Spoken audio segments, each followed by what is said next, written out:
Bonjour à tous. Il y a longtemps que je souhaitais faire une émission sur le socialisme français dans le cadre de cette série intitulée « Les idées à l'endroit ».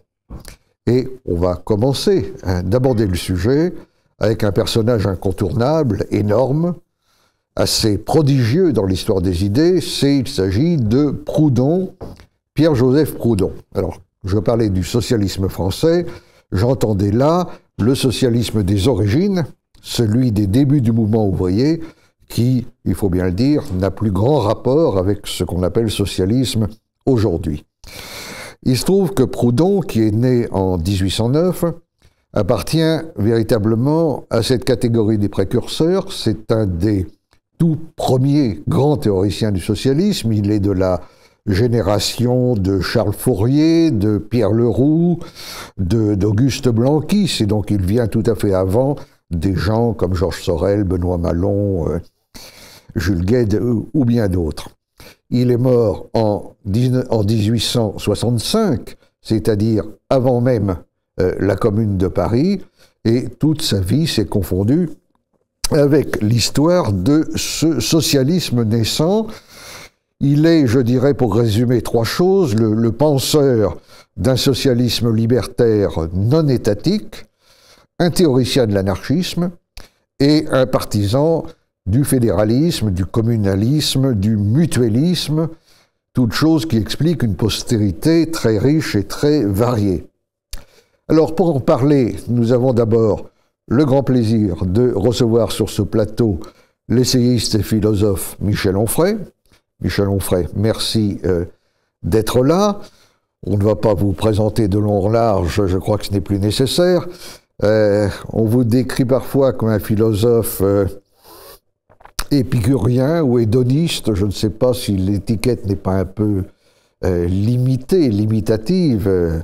Vous avez certainement subi l'influence d'Épicure, mais également de bien d'autres penseurs grecs, de Nietzsche également, et puis de Proudhon.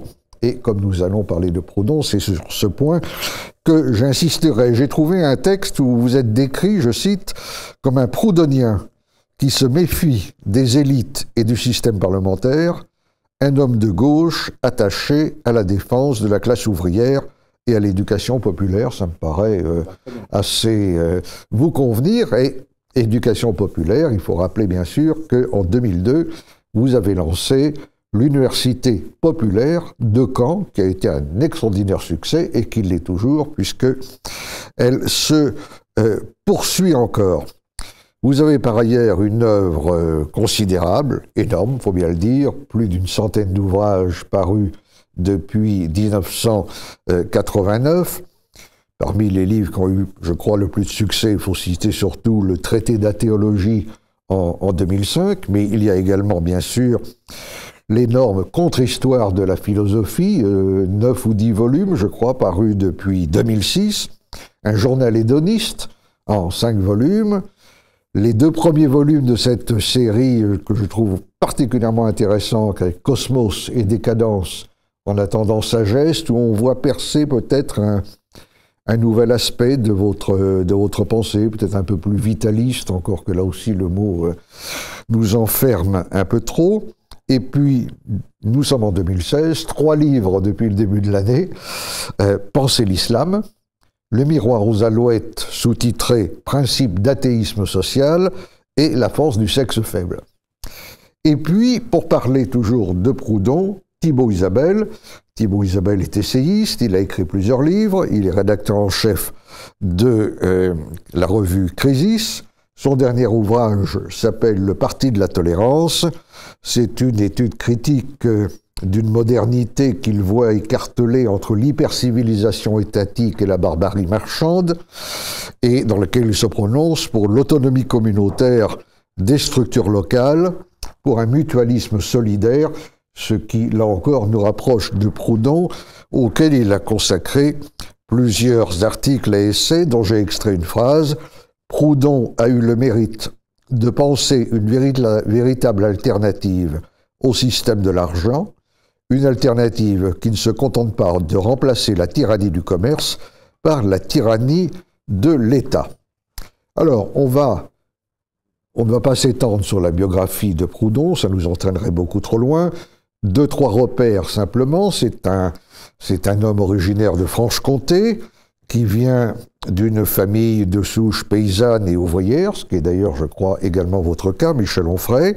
Son père était tonnelier, sa mère était cuisinière, il est allé à l'école, il a même appris l'hébreu, le latin et le grec, parce qu'à cette époque-là, on apprenait à l'école l'hébreu, le latin et le grec, ce qui nous fait un peu étrange aujourd'hui. Il a été professionnellement d'abord ouvrier typographe, puis correcteur, et puis il s'est lancé dans son œuvre d'homme politique et de théoricien. Il a vécu d'abord à Lyon, ensuite il s'est installé à Paris, il a participé à la Révolution de 1848, il a été élu député de la Seine, il a fait plusieurs années de prison en raison de ses pensées et de ses écrits. Il a été exilé à Bruxelles de 1858 à 1862 et sur sa vie elle-même, nous n'irons pas plus loin. Alors, je voudrais me tourner d'abord vers Michel Onfray pour lui demander un peu comment est-ce qu'il a rencontré Proudhon, comment ça s'est fait, qu'est-ce que ça a éveillé ou réveillé chez lui, et quels sont les aspects de Proudhon qui finalement vous ont paru les plus intéressants et peut-être aussi les plus actuels. Oui, j'avais 15 ans, je crois, et on est très sérieux quand on a 15 ans, et j'avais un coiffeur dans mon village qui était un homme important pour moi. On y trouvait des lectures intéressantes, il y avait la presse, à l'époque où le Nouvel Observateur était de gauche, il y avait aussi La Gueule ouverte, Charlie Hebdo, Harakiri, Le Canard enchaîné. Et puis, j'avais une sensibilité populaire, on dira. J'avais envie de faire quelque chose pour le peuple. Mon père était ouvrier agricole, donc comme vous l'avez dit, et ma mère femme de ménage. Et je voyais l'exploitation. Pour moi, l'exploitation, c'était pas un concept, c'était une vérité. C'était une humiliation, c'était une dignité qu'on ne donnait pas aux gens qui travaillaient dur. Et j'avais envie d'être de gauche, du côté de la générosité, de la fraternité, de la communauté. Et je me cherchais à cette époque-là. Donc évidemment, la gauche à laquelle on songe, c'est soit le Parti socialiste, qui n'était pas très excitant dans les années 70 quand on est jeune, et puis il y avait le Parti communiste qui pouvait être un peu plus excitant, mais j'avais une ancienne institutrice qui, elle, était communiste, que je suis allé voir, qui a commencé à me donner les brochures du parti, et j'ai vu que c'était quand même très pro-soviétique, tout ça, et que je ne pouvais pas souscrire à ça. On ne peut pas inviter à certaines libertés et en détruire d'autres sous prétexte qu'il faudrait en finir avec les libertés bourgeoises, et donc ça n'a pas marché. Après ça, ce coiffeur avait une revue qui s'appelait Noir et Rouge, une vieille revue anarchiste, oui. Et il m'a dit « lis ça, tu verras », et j'ai découvert le beau mot d'anarchie. J'ai découvert aussi que c'était un archipel, c'est-à-dire il y avait tout et le contraire de tout. On pouvait aussi bien être un individualiste anarchiste avec Stirner qu'une espèce de communiste avec Bakounine ou Kropotkin, mais qu'en même temps il y avait une anarchie française dont on parlait assez peu, les Jean Grave par exemple, les Sébastien Faure, et puis Proudhon. Et je suis tombé sur Qu'est-ce que la propriété, que j'ai lu, sans forcément tout comprendre. C'est pas facile de comprendre ce texte qui est faussement simple.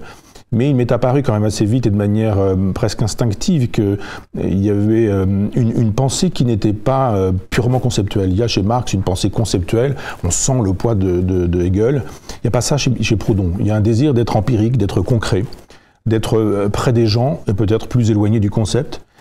Je ne comprenais pas tout ça, mais je le sentais. Donc j'ai lu Proudhon à cette époque-là, je me suis dit, mais cette anarchie me plaît. Elle est concrète.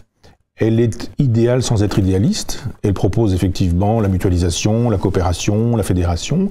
Et je me suis senti anarchiste, mais j'ai voulu être anarchiste avec l'anarchie aussi. Je me suis dit, on ne peut pas être anarchiste en allant chercher dans les livres anarchistes ce qu'il faut penser sur, par exemple, la question d'Internet ou la question du transhumanisme, parce qu'évidemment, ces questions-là ne sont pas abordées. Donc c'est une sensibilité qui m'a plu, et quand j'ai lu Proudhon, je m'y suis un peu plus perdu, parce que c'est une pensée qui est très biographique, donc il y a des moments qui répondent à des instants très précis dans sa vie. Et puis quand on comprend que c'est une pensée biographique comme toutes les pensées, c'est ce que dit Nietzsche, une œuvre c'est une autobiographie, c'est une confession, on voit bien qu'il n'y a pas de contradiction mais des évolutions, et entre qu'est-ce que la propriété qui m'avait emballé et la théorie de la propriété, livre ultime, on prétend qu'il y a des contradictions. Moi, je ne crois pas. Et je vous ai entendu souligner l'aspect anti-étatiste. C'est vrai, comme vous le savez, mais ce n'est pas toujours vrai. C'est-à-dire qu'il y a un dernier Proudhon qui nous dit que l'État peut être une garantie de la fédération. Et ça m'intéresse, cette idée que l'État n'est pas une idée, du genre l'État c'est toujours méchant ou l'État c'est toujours bon, mais l'État c'est un instrument et on peut lui faire un certain nombre de choses. Soit on peut faire de telle sorte qu'il exploite les ouvriers et le prolétariat, la fameuse aubaine dont il fait l'analyse, soit ça peut être aussi la garantie des fédérations et de la mutualisation, et cet État-là, moi j'y souscris parce que je pense que ce dernier Proudhon a affiné un certain nombre de concepts tout au long de son existence, et on voit bien qu'il meurt très tôt, que sa pensée était en route, qu'elle était dynamique et en mouvement, parce qu'elle pensait le réel, alors que Marx a moins le souci du réel que des idées qui permettent de dire le réel. Alors, effectivement, il a beaucoup affiné. En tant que théoricien de l'anarchie, il a donné une définition lapidaire, évidemment, de l'anarchie, qui est intéressante. L'anarchie, c'est l'ordre sans le pouvoir. Alors, est-ce qu'il peut y avoir de l'ordre sans pouvoir? Ça, c'est une question, évidemment, dont on peut débattre. Il écrit ça, je crois, en 1849. Il est encore assez jeune. Il a par ailleurs été un ami intime de Bakounine. En revanche, son sentiment libertaire est totalement opposé, à bien des égards, en tout cas, à l'individualisme de Max Stirner, oui, par exemple. Petit bourgeois, selon son expression. Oui, tout à fait. Tout à fait. Alors, vous parliez de sa théorie de la propriété. C'est là où on trouve la fameuse formule tout le temps cité à tort et à travers. Absolument. La propriété, c'est le vol. Il faut rappeler d'abord que c'est un écrit de jeunesse. Je crois que c'est, sinon son premier livre, ou un de ses tout premiers écrits. Et d'autre part, que cette formule, il l'a expliquée à cette époque-là, et il l'a remis dans une autre perspective par la suite avec sa théorie de la propriété. Oui, c'est un tweet, la propriété c'est le vol. C'est-à-dire que par définition, c'est un malentendu. On sort cette phrase-là et on a l'impression que toute propriété a été une spoliation et que c'est ainsi point la ligne. C'est pas ça, c'est beaucoup plus subtil. Il parle de l'aubaine en nous expliquant que quand il a fallu ériger l'obélisque, il a fallu demander à 200 personnes qu'elles travaillent pendant 1 heure. Et que si on avait demandé à une personne qu'elle travaille pendant 200 heures, on n'aurait jamais pu mettre l'obélisque debout. Et il dit, voilà, cette force de travail, elle n'est jamais payée. En tant qu'elle n'est jamais payée à l'ouvrier, eh bien, il y a une aubaine qui rend possible la propriété. En ce sens, la propriété, c'est le vol. Et ça n'empêche qu'on peut avoir son petit jardin, sa petite maison, son petit bien personnel, et il fait l'éloge en même temps de la propriété privée. On estime, il est très anticommuniste pour lui, et il estime que la propriété privée, c'est la garantie de toute liberté. Et en ce sens, il a raison. Donc on peut dire, comme dans Qu'est-ce que la propriété c'est le vol, parce qu'on l'explique à partir de l'aubaine en disant voilà comment on crée de l'argent et des richesses qui ne sont pas distribuées à ceux qui les créent, et ça c'est ce qui définit effectivement le vol, et puis en même temps à la fin dire de l'État qu'il peut être possible comme une garantie justement que l'aubaine ne sera pas confisquée par les propriétaires. Donc il y a une cohérence, simplement il faut mettre en cohérence et cesser de penser par tweet. Je pense effectivement que la propriété c'est le vol, c'est mal compris parce que c'est très bien expliqué chez Proudhon. Non, mais vous avez raison d'inciter sur ce point. C'est une idée qui est très forte chez Proudhon à ce moment-là, l'idée que le travail qui est fait collectivement, on produit plus collectivement qu'on le produit individuellement. Or, le salaire est rétribué sur une base individuelle et par conséquent, le patron, l'exploitant, s'approprie indûment il s'approprie un surplus de valeur. Ce surplus de valeur produit collectivement. Et c'est là que réside le fameux vol, n'est-ce pas? Thibaut Isabelle, c'est le Proudhon anarchiste qui vous a séduit ou c'est plutôt le Proudhon communaliste et fédéraliste qui ne sont d'ailleurs pas du tout incompatibles, bien entendu? À vrai dire, dans un premier temps, c'était plutôt le Proudhon anarchiste. Proudhon n'est pas le premier auteur anarchiste que j'ai lu. J'avais d'abord lu Bakounine, qui était le premier auteur à m'avoir vraiment séduit dans cette nébuleuse que constitue l'anarchisme. Proudhon, je ne l'ai découvert que dans un deuxième temps, dans mes premières années d'université, Et il y a quelque chose que j'ai immédiatement apprécié chez lui, que je ne retrouvais pas chez les autres auteurs anarchistes, c'était sans doute le fait que chez Proudhon, l'anarchisme, moins que chez aucun autre auteur de la tendance, n'est pas du tout une anarchie. Bien sûr, il y a chez les anarchistes de manière générale un souci de réguler la société sous de nouvelles formes. L'anarchisme n'est jamais une anarchie pure et simple. Mais chez Proudhon, ça tournait véritablement à l'obsession. Il y a une autre formule qui lui sert à définir l'anarchisme. Il dit l'anarchisme, c'est l'amour de l'ordre. Ça, c'est quelque chose de profondément paradoxal, particulièrement aujourd'hui, où on s'imagine que l'anarchisme, c'est justement l'amour du désordre. Non, pour Proudhon, l'anarchisme n'implique pas de faire s'effondrer toutes les barrières. L'anarchisme ne nous autorise pas à faire ce qu'on veut. Au contraire, l'anarchisme, c'est une exigence d'un ordre supérieur. Parce que, au fond, l'anarchisme, qu'est-ce que c'est? C'est la remise en cause du pouvoir politique. Alors, pas d'une manière absolue, on aura l'occasion d'en reparler, en effet, il y a une pensée de l'État qui est très forte chez Proudhon, non pas l'État-nation, mais Proudhon ne remet pas en cause radicalement l'État. Mais au-delà de ça, il remet en cause le primat de l'étatisme, c'est-à-dire d'une vie qui serait enrégimentée par le pouvoir politique, et donc par ses intermédiaires, la loi d'un côté, et aussi la pression policière sur les populations. Ce qu'il ne veut pas, c'est que l'État absorbe toutes les forces sociales. Exactement. Et ça veut dire aussi que ce qu'il veut, c'est introduire une nouvelle forme de régulation. Et cette régulation, chez Proudhon, c'est la morale et c'est la vie collective. Il y a l'idée vraiment d'une réappropriation de l'ordre du monde par la base et non pas par le sommet. Et donc ça, c'est l'idée que c'est le peuple, les personnes et les communautés qui doivent faire en sorte de faire valoir un ordre social. Et cet ordre ne doit pas venir de l'État et de sa police. C'est le souci de faire en sorte que les populations prennent elles-mêmes directement leur destin en main. Ça, c'est quelque chose qui est très présent chez Proudhon, plus encore, je pense, que chez la plupart des autres auteurs anarchistes. Et c'est ça, fondamentalement, qui m'a séduit chez lui, ce sens de la responsabilité et cette haine de l'infantilisation. Proudhon ne veut pas qu'on infantilise les individus, il ne veut pas qu'on infantilise les communautés, il veut que les individus et les communautés puissent faire valoir par elles-mêmes leur souci de l'ordre. Et ça, c'est l'exigence ultime. C'est-à-dire qu'il a un souci extrêmement fort du commun. Alors, parfois, il a des mots très durs vis-à-vis du politique, en général, mais il ne perd jamais de vue qu'au fond, la base du politique, c'est le commun. Et que ce que devrait être le vrai rôle du politique, c'est de produire du commun. En même temps, il est très, très réticent vis-à-vis du parlementarisme, parfois même du suffrage universel, dont il voit bien qu'il ne dit pas encore élection piège à con, mais il y a un petit peu de ça.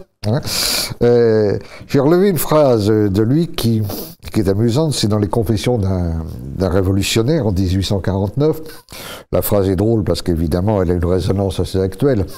Proudhon écrit « Il faut avoir vécu dans cet isoloir qu'on appelle une Assemblée nationale pour concevoir comment les hommes qui ignorent le plus complètement l'état d'un pays sont presque toujours ceux qu'ils représentent. » Alors évidemment, ce sont des choses qui peuvent se citer aujourd'hui sans paraître avoir trop vieilli, disons.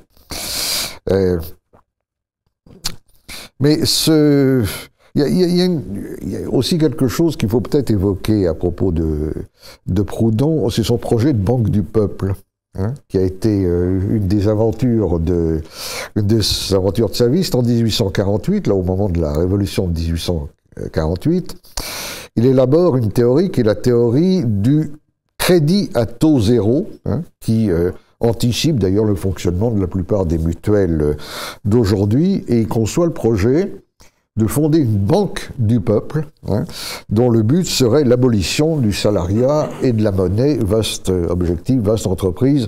Et la banque du peuple, en réalité, il a vraiment essayé de la réaliser, il a ouvert une souscription, mais elle n'a jamais pu voir le jour. Mais ça montre aussi ce côté concret dont vous parliez. C'est un théoricien qui essaye toujours de mettre en rapport la théorie, je ne dirais pas avec la praxis, ça serait un peu trop marxiste, mais avec la vie réelle, avec ce commun qui finalement fait le fond même de la vie sociale. C'est un pragmatique, et c'est ça qui m'intéresse chez lui. C'est-à-dire que la grande tradition philosophique occidentale, elle est idéaliste, elle est restée platonicienne. Le christianisme augmente le mouvement, la scolastique, la philosophie allemande, enfin, il y a une espèce de grand lignage qui fait que l'idée est supérieure au réel chez nombre de gens. Et Proudhon dit non, pas du tout, c'est le réel qui est supérieur à l'idée. L'idée, elle est là pour être au service du réel, et c'est pas le réel qui doit être au service de l'idée. C'est vraiment une inversion de valeur par rapport à Marx, pour qui la formation hegelienne fait qu'effectivement, il croit au prolétariat avec un P majuscule, à l'État, à la classe, à l'exploitation, à l'aliénation, et tout ça avec des grandes majuscules. Et Proudhon, pas du tout. Proudhon, il regarde le réel, et c'est à partir du réel qu'il pense. Alors évidemment, quand vous avez raison de citer ces lignes sur le parlementarisme, mais parce qu'il a été député. Oui, donc il peut savoir comment ça marche, justement. Et on peut dire, évidemment, on peut toujours théoriser sur la députation, mais quand on a été soi-même député, qu'on a vu comment ça ne marchait pas, dire très précisément ce qu'il peut dire. Et moi, j'estime qu'il y aurait une vraie révolution à faire sur le terrain des idées, à savoir en finir avec la tyrannie de l'idée. Qui est allé jusque chez les structuralistes. Chez Foucault, il n'y a pas de fou, il n'y a que l'archive qui dit la folie. Comme si la vérité de la folie était dans l'archive qui l'a dit, beaucoup plus que dans les fous en tant que tels. C'est la question sur laquelle vous avez travaillé, du nominalisme et du réalisme. Je crois qu'on est sur une grande tradition réaliste, c'est le paradoxe du mot réaliste, puisque les réalistes pensent que seule l'idée est vraie. Et il y a chez les marxistes cette idée que le prolétariat, ce serait une majuscule, ce serait une idole majuscule. Il y a chez Proudhon exactement l'inverse, c'est un nominaliste, il pense qu'il n'y a pas un prolétariat, mais qu'il y a des ouvriers. Et voilà pourquoi il en a le souci. D'ailleurs, quand il théorise l'aubaine, ça deviendra la plus-value ensuite. C'est pas un nominaliste intégral, d'ailleurs, parce que les nominalistes niaient tout ce qui allait au-delà de l'être singulier. Ils ne conçoivent pas le prolétariat avec un P majuscule comme la Tour Eiffel, mais ils croient quand même à la réalité que le peuple. Oui, mais ça c'est la scolastique, enfin, c'est la définition scolastique et médiévale du nominalisme. Alors c'est sûr qu'en ce sens il ne l'est pas, mais dans la grande tradition, parce que moi je pense que du début jusqu'à la fin, avant même que les mots n'existent, il y a des nominalistes et des réalistes, et que même encore aujourd'hui. Et c'est ça l'intérêt chez Proudhon et l'intérêt de Proudhon, l'intérêt qu'on peut avoir à Proudhon, c'est une pensée tout le temps dynamique, dialectique, même s'il ne comprend pas la dialectique de Hegel, qu'on lui explique et à laquelle il résiste, je comprends, parce que lui, il a la dialectique du réel, et il n'a pas la dialectique de l'idée. La dialectique de l'idée qu'il y aurait la thèse, l'antithèse, la synthèse, ce genre de choses, ça ne marche pas. Le système des contradictions économiques, ça ne marche pas non plus. Il s'essaie à ça, mais il voit bien que ça ne marche pas. Ça donnera par la suite philosophie de la misère, misère de la philosophie, ce truc terrible qui fait qu'effectivement on a l'impression que Marx a gagné et que Proudhon a perdu. Moi je ne crois pas, il faut lire ces deux textes-là et voir que Marx a triomphé dans l'ironie, dans le sarcasme, mais sûrement pas dans les idées, parce qu'il reste un penseur pragmatique dont nous avons besoin. Quand je disais tout à l'heure que l'anarchie ne répond pas aux questions d'aujourd'hui, c'est vrai et c'est faux, parce que par exemple il réfléchit sur la question du droit d'auteur. Il réfléchit sur la question de l'art avec Courbet. On peut très bien imaginer que les pensées, et je le crois, que les pensées de Proudhon restent efficaces sur la question du droit d'auteur avec Internet, ou sur la question de la fonction de l'art avec l'art qu'on dit contemporain. Faut revenir un instant sur les rapports de Marx et de Proudhon. Les deux hommes se sont connus. Hein. Ils se sont rencontrés à Paris en 1844 ou 45. Et dans un premier temps, Karl Marx a écrit des choses très élogieuses sur Proudhon. Hein. Il le voyait comme un théoricien scientifique des aspirations du prolétariat. Et puis ils se sont brouillés très vite. Il faut dire que Proudhon avait refusé d'être en quelque sorte le correspondant attitré de Marx à Paris. Il voulait garder sa liberté de jugement. Il avait dit moi je veux bien rester en contact avec vous, mais je ne suis pas un dogmatique, n'est-ce pas, ce qui n'avait pas tellement plu à Marx. Cela dit, moi j'ai relu récemment les deux textes, Philosophie de la misère et Misère de la philosophie. Bon, Marx est très doué dans le sarcasme, comme vous l'avez dit, et le pauvre Proudhon, d'ailleurs, qui a préféré ne pas répondre que relancer la polémique. Cela dit, je vais me faire un peu l'avocat du diable. Il y a quelques arguments chez Marx qui me paraissent pas tout à fait faux. Lorsque Marx dit que Proudhon a un peu tendance à confondre la valeur d'usage et la valeur d'échange dans ce qu'il appelle la valeur constituée, c'est l'expression de Proudhon, peut-être pas totalement faux. Sa théorie de la valeur, je pense que la théorie de la valeur de Marx est une des choses quand même les plus intéressantes chez cet auteur. Et puis il y a le grand reproche aux yeux de Marx, Proudhon est quand même un peu trop réformiste. Hein. Il rêve d'harmonie. Et l'harmonie, Marx n'aime pas beaucoup ça, c'est un dialecticien formé à l'école hegelienne, même s'il a voulu le remettre sur ses pieds, comme il le dit. Et l'harmonie, ça évoque pour lui la collaboration de classe. Hein. Donc, c'est pas entièrement faux. Vous croyez pas que dans la... même si on enlève la part du sarcasme et de la mauvaise foi. Hein, oui, mais Marx ne sait pas lire autrui sans le rapporter à lui-même. Oui. C'est-à-dire que dans la mesure où Proudhon n'est pas marxiste, ça ne va pas. Et quand vous dites effectivement qu'à un moment donné, il lui propose d'être le correspondant, il demande à Proudhon d'être marxiste. Évidemment, ça ne peut pas marcher. Donc en ce sens, il faut accepter que valeur d'usage, valeur d'échange chez Marx, ce soit une analyse, mais que ce ne soit pas le fin mot de cette analyse sur ce sujet-là, et que Proudhon puisse en avoir une autre, que j'estime tout aussi valable. Je trouve que les deux, d'ailleurs, ne s'excluent pas. Pour le reste, je pense que ce qui les distingue vraiment, c'est le statut de la violence. Il y a alors pour le coup j'associerais Marx et Engels, parce que c'est beaucoup Engels qui a travaillé sur la question de la violence, mais il y a une légitimation de la violence chez Marx. Elle est très claire, c'est-à-dire cette idée que la violence permettrait d'accoucher l'histoire, et qu'il n'y aurait que d'accouchement dans la violence, ou de l'accouchement que dans la violence. Donc il faut justifier la violence, la brutalité, le meurtre, le crime, l'expropriation, elle se fait brutalement, et on doit pouvoir justifier quelques morts, c'est ainsi. Il y a des textes de Marx qui sont terribles et qui justifient le recours à la violence. C'est pas du tout le cas chez Proudhon, qui estime qu'on doit pouvoir faire la révolution par l'économie, en disant mais il suffit juste de modifier les rapports économiques, en estimant que par exemple on fait l'économie du capital, du capitalisme, ou de la modalité d'exploitation, de production autrement, la mutualisation, la fédération, la coopération, etc. Il dit mais c'est extrêmement simple. Demain matin, on peut faire la révolution, même à l'instant, si on le souhaite, sans faire couler le sang. Et ça change tout, me semble-t-il. Est-ce qu'en même temps, c'est pas un peu naïf?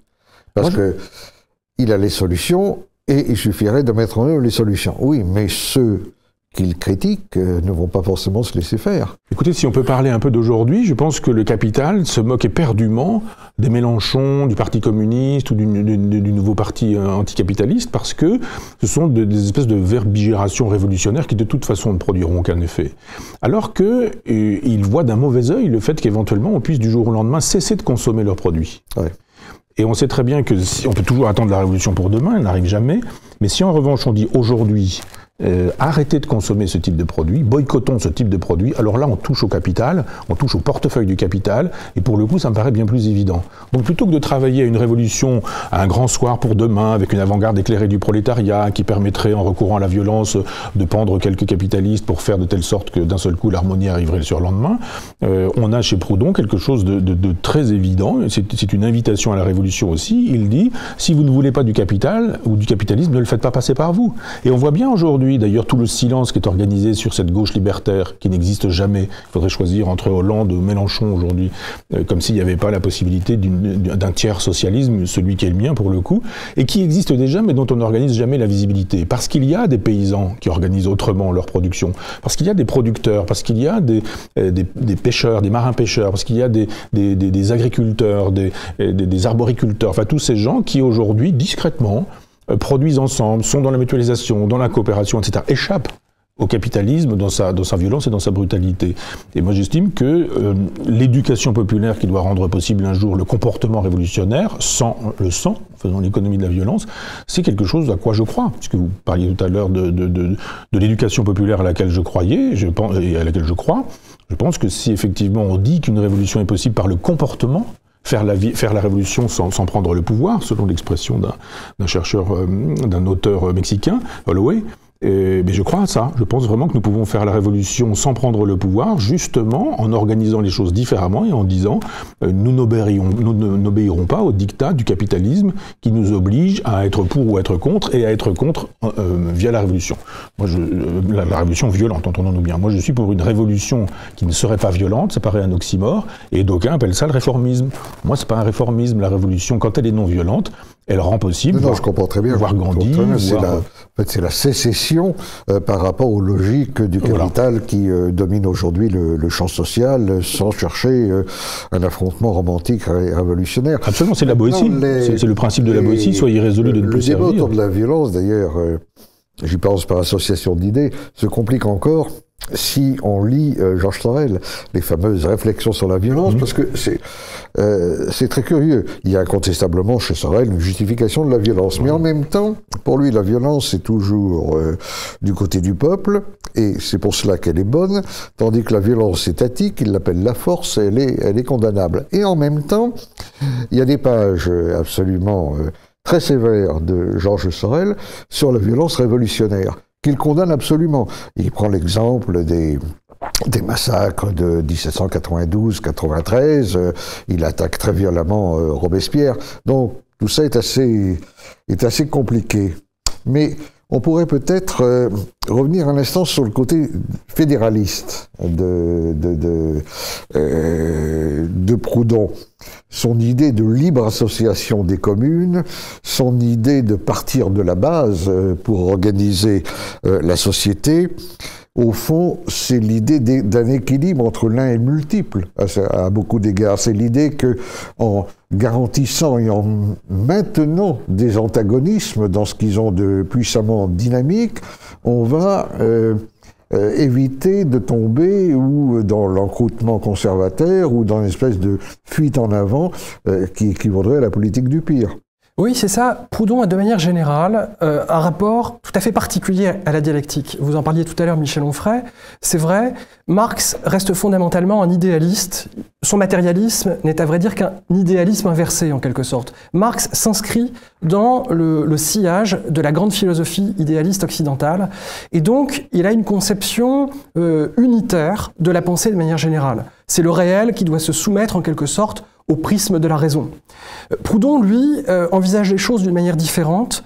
Il considère que le monde est pétri de contradictions. Il échappe en quelque sorte à l'idéal de la raison. Et c'est cet ensemble de contradictions qui vont justifier à la fois le pragmatisme de Proudhon dans son approche des phénomènes et aussi sa conception de l'économie et de la politique. Parce que, dit Proudhon, la vie politique est faite de contradictions, parce que l'homme lui-même est contradictoire. Il ne cherche pas à réduire la contradiction.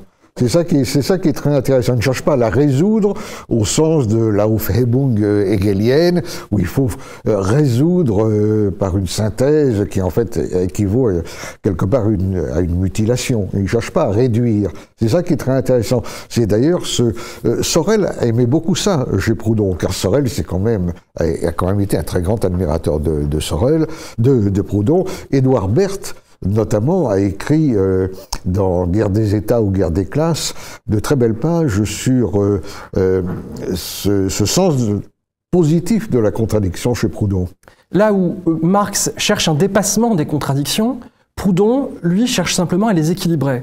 Il veut faire en sorte que ces contradictions, qui sont irréductibles, parce qu'elles font partie de la vie, elles font partie de l'homme, elles font partie de la société, ces contradictions, on doit faire en sorte qu'elles puissent peser d'une manière équitable dans la balance, pour que la vie de la société soit harmonieuse. En fait, je pense fondamentalement que là où Marx est un idéaliste ou un post-idéaliste derrière son matérialisme, en fait, Proudhon, lui, renoue avec les sagesses de l'Antiquité, de la haute Antiquité, c'est-à-dire avec un pragmatisme qu'on pourrait qualifier de païen ou d'héraclitéen, parce que chez Héraclite, les oppositions ne peuvent pas se résoudre. Chez Héraclite, les oppositions font partie de la vie. Et donc, à partir de là, on doit viser non pas un idéal de dépassement par la raison ou par l'État, on doit viser un idéal d'harmonie. L'harmonie est au cœur de toutes les pensées antiques. Alors oui, cela peut paraître idéaliste ou naïf à certains, parce que nous sommes habitués à penser selon le prisme rationaliste de Marx et de l'idéalisme occidental.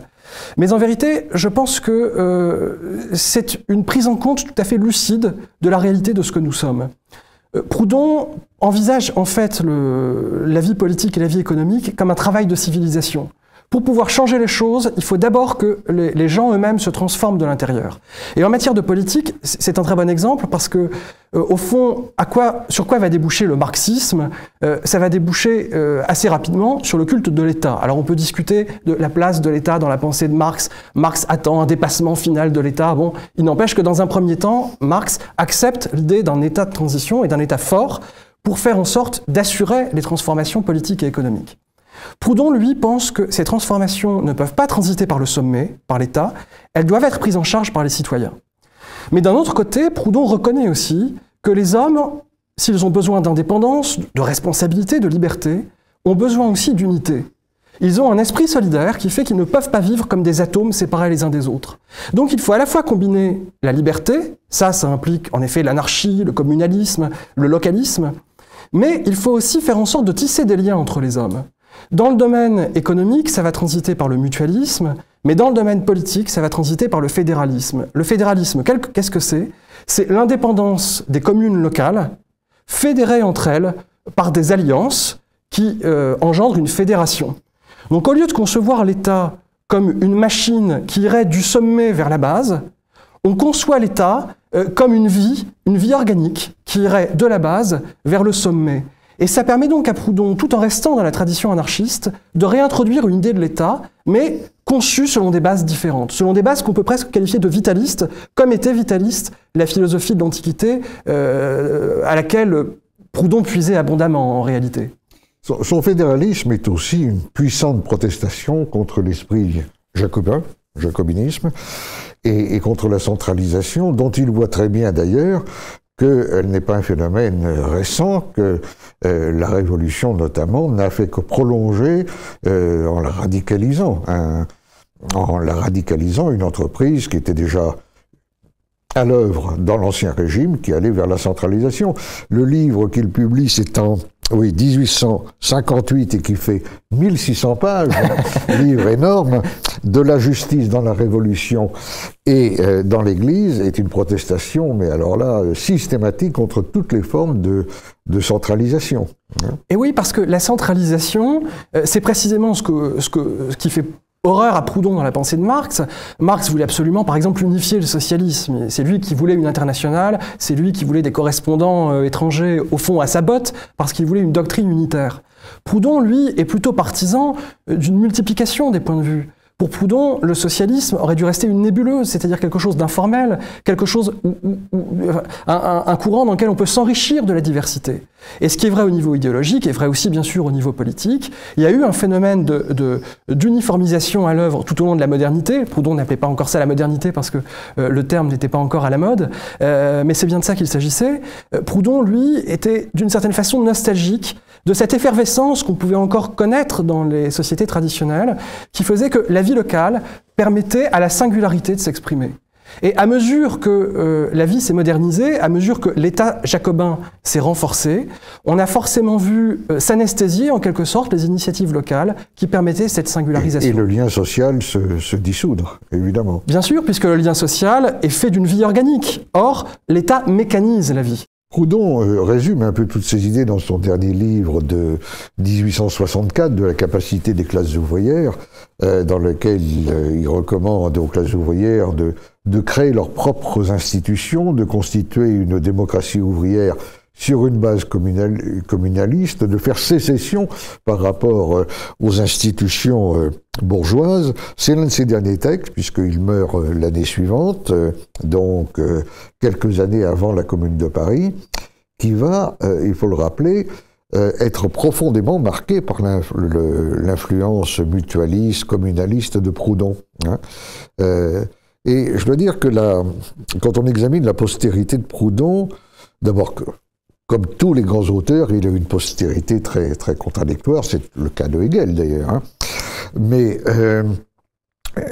son influence sur la commune, je crois, est quelque chose qui a été bien souligné par les historiens, mais dont les gens n'ont pas toujours une pleine conscience.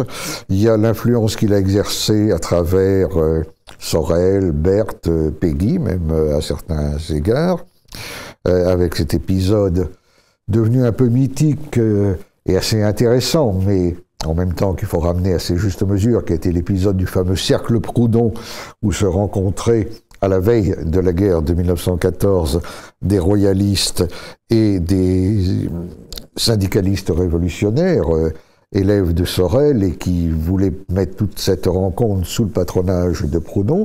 Il y a eu une influence de Proudhon chez les non-conformistes des années 30 également, notamment le groupe de l'Ordre Nouveau avec Robert Harron, Alexandre Marc, qui va surtout retenir le côté fédéraliste de Proudhon, et la référence à Proudhon sera permanente chez les tenants de ce que Alexandre Marc appelait le fédéralisme intégral, et puis évidemment on va la retrouver dans toute une grande partie du mouvement libertaire actuel. Bon, il y a beaucoup à dire sur la façon dont a évolué le mouvement libertaire, mais si vous allez à la librairie de la rue Amelot, n'est-ce pas, que j'ai beaucoup fréquenté dans le passé pour acheter des ouvrages anarchistes, vous allez trouver l'œuvre de Proudhon. D'ailleurs, je mentionnais les syndicalistes révolutionnaires, beaucoup d'entre eux, comme Victor Griffel ou Émile Pouget, venaient de l'anarchisme, et avaient déjà été influencés par Proudhon à cette époque-là. Mais sur l'histoire du courant libertaire, Michel Onfray, qu'est-ce que ça vous inspire? Parce que vous l'avez finalement bien connu, ce courant. Alors je me souviens d'avoir rencontré Jean Daniel, à qui j'avais parlé de Camus. Enfin, c'est lui qui voulait absolument me rencontrer, parce qu'il estimait que je parlais pas assez de lui, Jean Daniel, mon livre sur Camus. Et je lui ai dit, puisque vous l'avez connu, je vais profiter de vous pour savoir quels étaient les rapports de Camus à Proudhon. Moi, j'ai vu la maison d'Albert Camus. Sa fille m'a fait visiter la maison. Il y a un moment donné, il y a des livres de Camus, et il y a effectivement des morceaux choisis de Proudhon. C'est-à-dire que Camus n'a pas travaillé vraiment sur Proudhon. Et il n'a pas lu vraiment, plume à la main, Proudhon. Et Jean Daniel a eu une belle formule. Je lui ai dit, mais qu'est-ce qu'il reprochait à Proudhon? Et Jean Daniel m'a répondu, les proudhoniens. Et je pense qu'il n'avait pas tort, parce que j'ai fait un beau livre sur Berthe, où j'ai découvert tout ce que je sais sur Berthe, et c'est dans ce livre que Maxime Leroy dit de l'usage qui est fait du nom de Proudhon dans le cercle Proudhon, c'est une violation de sépulture.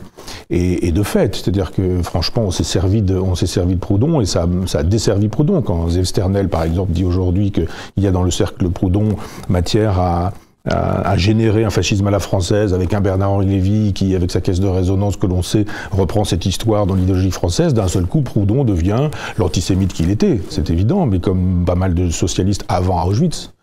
Et d'un seul coup, on découvre que Proudhon, ce sont les proudhoniens, que les proudhoniens c'est Valois, que c'est Maurras, que c'est tout ça. On fait une espèce de grande souple en disant c'est donc l'extrême droite, voyez bien, Proudhon, passons à autre chose, c'est l'un des penseurs pré-fascistes. Tout ça est effectivement extrêmement dommageable. Parce Proudhon, nouveau réac. Oui, aujourd'hui on dirait ça. Mais les prélèvements rendent ça possible. Vous avez raison de dire qu'il y a eu des hégéliens de droite et puis des hégéliens de gauche. Donc il y a eu des proudhoniens de droite et des proudhoniens de gauche, suivant qu'on prélève chez tel ou tel.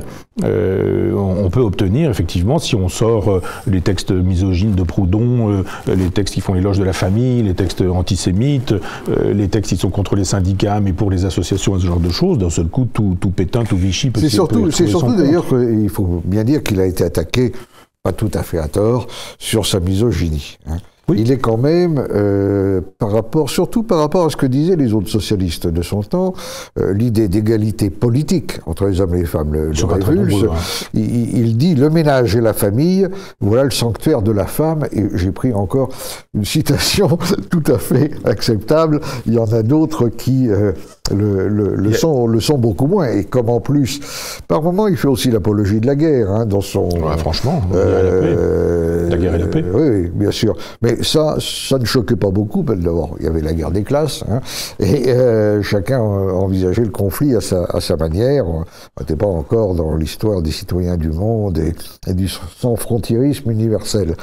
Mais sur le plan des femmes, oui, il a été quand même très attaqué par les féministes. Oui, mais enfin, à mon avis, à juste titre, car il allait quand même assez loin. Il ne faut pas faire d'anachronisme, il ne faut pas lire Proudhon après qu'on ait lu Simone de Beauvoir, parce que, effectivement... Il vient avant Simone de Beauvoir, mais il vient quand même après Olympe de Gouges, à qui vous avez rendu hommage dans votre dernier ouvrage. Oui, mais là, pour le coup, on parle des femmes. Oui. Quand les femmes parlent des femmes, elles disent moins de sottises que quand les hommes parlent des femmes. Et quand les hommes parlent des femmes au XIXe siècle, ils ne sont pas très nombreux à dire des choses intelligentes. Et vous parliez du féminisme, il n'y a pas de féminisme chez les anarchistes. Le féminisme, on le retrouve presque exclusivement chez Fourier. qui a une conception des femmes qui est extraordinaire, enfin une espèce d'égalitarisme sexuel, libidinal. Fourier est grand sur ce terrain-là. Mais les autres, l'idée qu'une femme puisse être un citoyen comme les autres, je dirais, ça c'est pas une idée qu'on trouve dans le socialisme du 19e siècle, donc on ne la trouve pas chez Proudhon. Ça ne veut pas dire que Proudhon n'est pas coupable, c'est la même chose avec l'antisémitisme. C'est-à-dire qu'il en a fait un cheval de bataille dans son livre sur la pornocratie. Oui. Vraiment, on sent que ça l'agite. Alors on l'a traité de foulée sexuelle, évidemment, les fémelins, oui.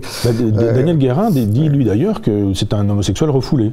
Dans son Proudhon oui et non, il y a un moment donné où il sort des lettres dans lesquelles il dit regardez, il a comme une fascination pour les beaux corps des jeunes ouvriers musclés, etc. Donc misogynie plus fascination pour le beau corps des ouvriers égale homosexuel refoulé. Oui. Pourquoi pas, mais ça aussi c'est une lecture, c'est la lecture de quelqu'un qui a lu Simone de Beauvoir ou c'est une lecture post-68arde. Si on veut lire dans le contexte du 19e siècle, effectivement, il n'était pas plus progressiste que nombre de ceux qui existaient à l'époque sur le terrain du féminisme.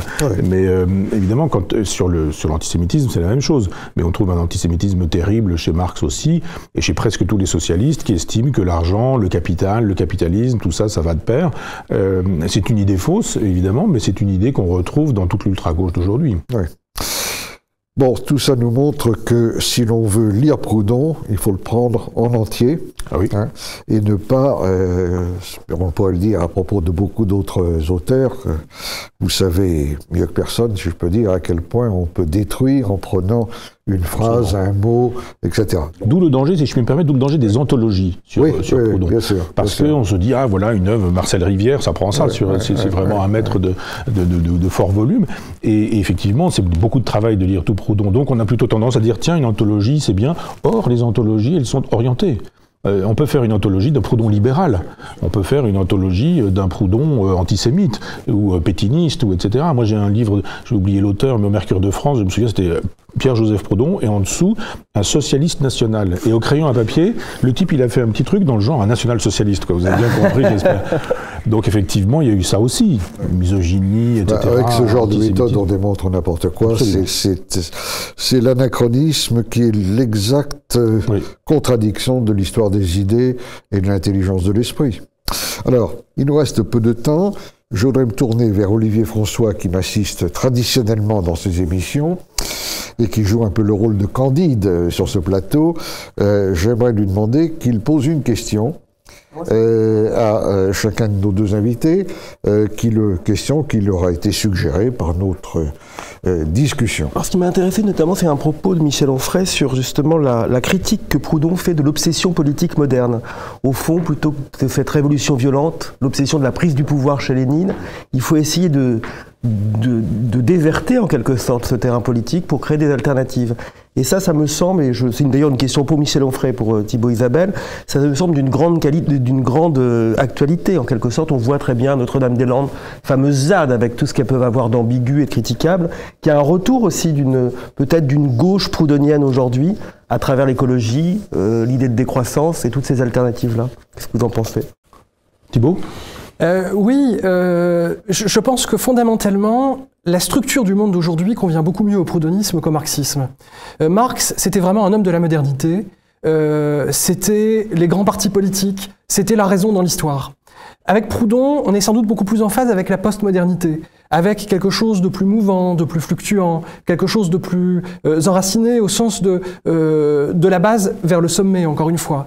Et oui, tous ces mouvements sont des mouvements liés à la spontanéité populaire, qui donc renouent avec l'idéal proudhonien. La différence, je trouve, c'est que ce qui nous manque certainement aujourd'hui, c'est d'une vision et d'un horizon. Proudhon articulait toujours cette idée de spontanéité vers un horizon final, vers un horizon commun, vers un monde commun, comme aurait dit Hannah Arendt. Toute la difficulté dans le monde d'aujourd'hui, c'est de réussir à restructurer la spontanéité populaire de manière à ce qu'elle trouve une forme et à ce qu'elle trouve une direction. Et je dirais que on rejoint cette définition de l'anarchisme proudhonien comme d'un ordre, un ordre alternatif qui reposerait sur la morale individuelle ou communautaire plutôt que sur la politique, pour vraiment pouvoir faire en sorte que l'anarchisme contemporain, que la politique contemporaine réintroduise une nouvelle forme d'ordre dans la société. Alors il faut retrouver un sens du commun et un sens de la direction. Proudhon peut constituer un enseignant pour cela, parce qu'il a réussi à concilier les deux. La pensée libertaire actuelle est souvent très individualiste. Elle est axée sur un hédonisme qui en lui-même est très positif, mais qui peut très bien, surtout en contexte libéral, faire abstraction des devoirs, des liens qui nous unissent avec les autres. Le plaisir, c'est très bien si le plaisir lui-même s'inscrit dans un horizon de sens et dans un horizon de combat. Proudhon parvenait très bien à concilier les deux, et je crois que les nouvelles formes d'alternatives politiques, qui sont très proches de Proudhon à beaucoup d'égards, gagneraient à s'inspirer de cet aspect de sa pensée. Oui, je souscris à tout ça. Hein. Il y a eu un livre de Julliard qui faisait une histoire des gauches et qui effectivement disait qu'il y avait trois gauches et on marche juste sur j'allais dire sur deux jambes. Ceci dit, c'est ce qu'il faut faire. Je ne vois pas comment on pourrait marcher avec trois, mais avec cette idée qu'il y aurait une gauche réformiste du genre Hollande, etc., avec son aile gauche et son aile droite, mais cette gauche-là, et puis une autre qui serait une gauche révolutionnaire avec là encore une aile droite, une aile gauche, etc. Et puis plus rien d'autre. Et on aurait Hollande avec un spectre qui irait de Macron jusqu'à Montebourg, et puis on aurait le Parti communiste avec jusqu'au NPA et lutte ouvrière, etc. Et Julliard disait, mais il y a, qui connaît bien d'ailleurs Pelloutier, qui a écrit sur ce sujet-là, mais qui connaît bien cette gauche-là, dit, mais il y a une troisième gauche qui est une gauche libertaire. Et de fait, vous avez raison sur cette idée qu'il faudrait cristalliser tous les mécontentements qui existent, et je vois d'un bon œil ce que la CGT fait actuellement, parce qu'on est dans une logique un peu anarcho-syndicaliste.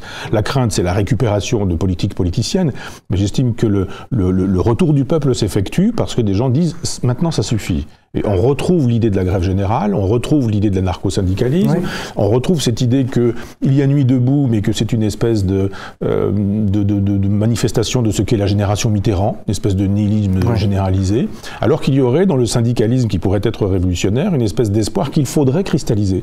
Parce qu'il y a des gens qui sont proudhoniens qui ne le savent pas. Et je pense qu'il nous faudrait leur faire savoir que dans les inventions qu'ont les gens, par exemple dans les immeubles où on fait des garderies, où on fait des écoles alternatives, où on fait des modes de production particuliers, des modes de distribution des productions agricoles, des productions ouvrières, il y a là un proudhonisme qui s'ignore. Et je pense que si on était, et c'est pourquoi votre émission est intéressante, si on disait ce qu'est Proudhon, ce qu'est le proudhonisme, ce qu'il peut être aujourd'hui, en montrant qu'il a été important dans l'histoire. Vous parliez de la Commune. Je pense qu'effectivement, la Révolution française invente la guillotine. La Commune brûle la guillotine. La Révolution française s'est faite avec des intellectuels aigris, ressentimenteux.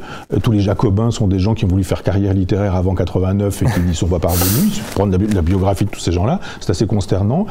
La Commune n'a pas d'intellectuel. On ne peut pas dire il y a eu une grande figure de la Commune. C'est quoi, c'est qui la Commune? Il faut connaître un peu la Commune pour donner des noms, sinon. C'est la Commune. Elle est pragmatique. La Commune, elle est soucieuse de choses extrêmement concrètes. Comment on donne de l'argent aux femmes, aux veuves, aux femmes qui sont abandonnées. Comment est-ce qu'on s'occupe des enfants et qui sont eux-mêmes abandonnés. Comment est-ce qu'on crée des crèches. Comment est-ce qu'on crée des assurances. Comment est-ce que, etc. Elle est éminemment concrète, cette Commune. Et si on en gardait l'esprit, et je pense qu'il faut jouer la Commune contre la Révolution française de 93, et je dis bien de 93, pas contre la Révolution, parce que c'était le cas de Proudhon. Il était girondin, il estimait qu'il y avait dans la Gironde matière à réflexion pour un avenir, et je pense que ce présent-là, Proudhon, pourrait être notre avenir. Très bien, nous sommes parvenus au terme de cette émission. Merci encore, Michel Onfray. Merci à Thibault et Isabelle et à tous ceux qui nous regardent ou nous regarderont, et rendez-vous bien sûr pour une autre émission de la série Les idées à l'endroit.